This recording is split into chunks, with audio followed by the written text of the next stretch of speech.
बिना प्रैक्टिस का किसी का मैथ अच्छा नहीं हो सकता। जो जितना प्रैक्टिस करेगा मैथ उसका उतना ही स्ट्रांग होगा। नमस्कार प्यारे बच्चों, मेरा नाम है मोहम्मद अजहरुद्दीन और आप देख रहे हो मेरा यूट्यूब चैनल एम्बिशन बोर्ड। प्यारे बच्चों, पिछले वीडियो में मैंने आपको अभाज्य गुणनखंड विधि के द्वारा किस तरह से संख्याओं का एचसीएफ और एलसीएम निकाला जाता है काफी विस्तार से बताया था।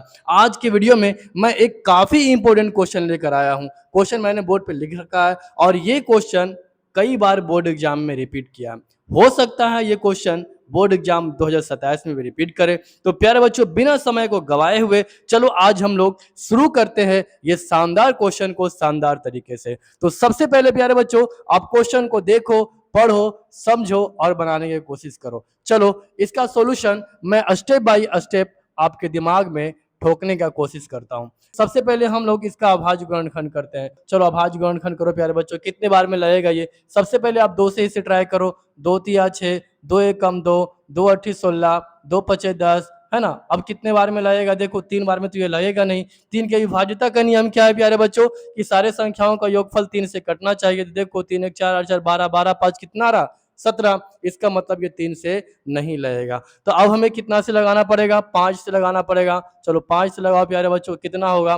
5 छक 30, 1 5 तिया 15, 5 सत्ते 35। अब कितना बार में लगेगा प्यारे बच्चों? देखो यहाँ 63 है, यहाँ 7 है। आप इसे 7 से लगाओ। 7 नमा के 63, 7 एकम 7, फिर 7 से लगाओ। 13 सत्ते 91। अगर 13 से लगाओ प्यारे बच्चों तो लास्ट में हमारा कितना बच जाएगा? हमारा 1 बच जाएगा। अब देखो प्यारे बच्चों, 6370 बराबर, अब क्या लिखो?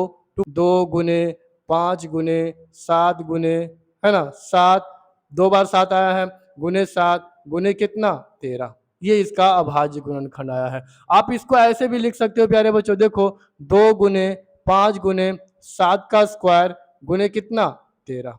ठीक है, ये इसका अभाज्य गुणनखंड आया है। लेकिन प्रश्न में क्या दिया हुआ प्यारे बच्चों? प्रश्न से क्या दिया हुआ है? ये सबका मान यानी इस अभाज्य गुणनखंड का मान इसके बराबर है। यानी 2 गुने 5 गुने 2 गुने 5 गुने 7 का स्क्वायर गुने 13 बराबर कितना हो जाएगा? यहाँ देखो तो 2 पर पावर m गुने 5 पर पावर n गुने 7 पर पावर k गुने 13 पर पावर p।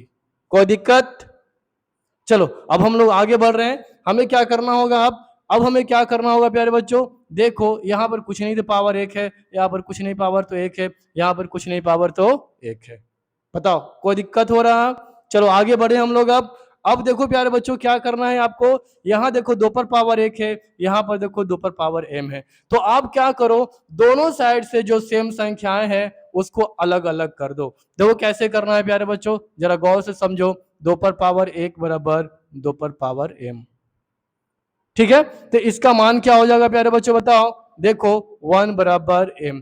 अब ये कैसे आया है 1 बराबर m? आप इसी को लिख सकते हो प्यारे बच्चों, m बराबर 1। ये कैसे आया प्यारे बच्चों? आपने 9 क्लास में एक फॉर्मूला पढ़ा है। किस चैप्टर में? घातांक के नियम में। क्या पढ़ा है फॉर्मूला आपने?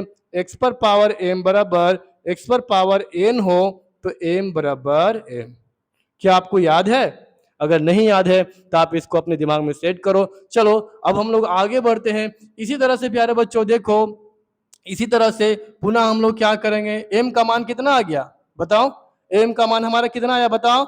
1 आ गया है। अब हम लोग क्या करते हैं प्यारे बच्चों? यहाँ देखो 5 पर पावर 1 और यहाँ पर कितना है? 5 पर power n। Same to same वही कंडीशन इसमें भी है, यानी n बराबर 1। यही वाला फॉर्मूला का यूज करना है हम लोग को। चलो अब हम लोग क्या करते हैं? देखो यहाँ पे देखो कितना होगा प्यारे बच्चों? देखो यहाँ पे पुनः लिखेंगे क्या? 7 पर पावर 2 बराबर 7 पर पावर k, यानी k बराबर 2।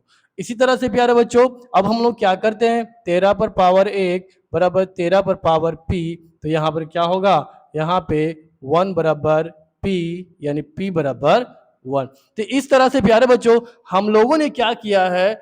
m, n, k और p का अलग अलग वैल्यू निकाल लिया है। अब हमें प्रश्न में क्या दिया हुआ है? हमें मान क्या निकालना है प्यारे बच्चों? देखो m plus n plus k plus p का मान ज्ञात करना है। अब हम लोग क्या करते हैं? m plus n plus k plus p का मान निकालते हैं। तो प्यारे बच्चों बताओ m का मान अभी आपने कितना निकाला? बताओ। m का मान कितना निकाला, देखो m बराबर 1 है। उसके बाद n का मान कितना है, देखो तो n का मान 1 है, यहाँ लिखो 1। k का मान कितना है, k का मान कितना है, यहाँ लिखो 2। p का मान कितना है, यहाँ लिखो 1। चलो सबको ऐड करो, अब कितना आ रहा, 1 1 2 2 2 4 4 और 1 5। यही इसका आंसर होगा प्यारे बच्चों। कितना आसान था प्यारे बच्चों, और ऐसे ही क्वेश्चन एग्जाम में हर बार रिपीट करते हैं। तो प्यारे बच्चों, आज के इस वीडियो को मैंने शानदार तरीके से आपके दिमाग में बैठाने की कोशिश किया है। अगर आपको वीडियो अच्छा लगा हो तो आप एक लाइक करो। और प्यारे बच्चों, मैं बता दूं कि मैं मैथ का एक कंप्लीट सीरीज चला रहा हूं जो बोर्ड एग्जाम 2027 के लिए टारगेटेड है। उसमें मैं क्या करता हूं प्यारे बच्चों, हर रोज एक्सरसाइज का अलग अलग क्वेश्चन लाता हूं, और वो क्वेश्चन एक्सरसाइज का भी होता है, बोर्ड एग्जाम का भी होता है, और आने वाले जो एक्सपेक्टेड क्वेश्चन होते हैं वो भी होता है। यानी मैं एक कंप्लीट सीरीज चला रहा हूं। अगर आप बोर्ड एग्जाम 2027 की तैयारी कर रहे हो और अपने मैथ को स्ट्रॉन्ग करना चाहते हो तो हमारे चैनल को जरूर से जरूर सब्सक्राइब करो। तो मिलते हैं प्यारे बच्चों हम लोग अगले वीडियो में मैं आपके लिए इसी एक्सरसाइज का मोस्ट इंपोर्टेंट क्वेश्चंस लेकर आऊंगा। तो आप अगले वीडियो को देखना ना भूलें।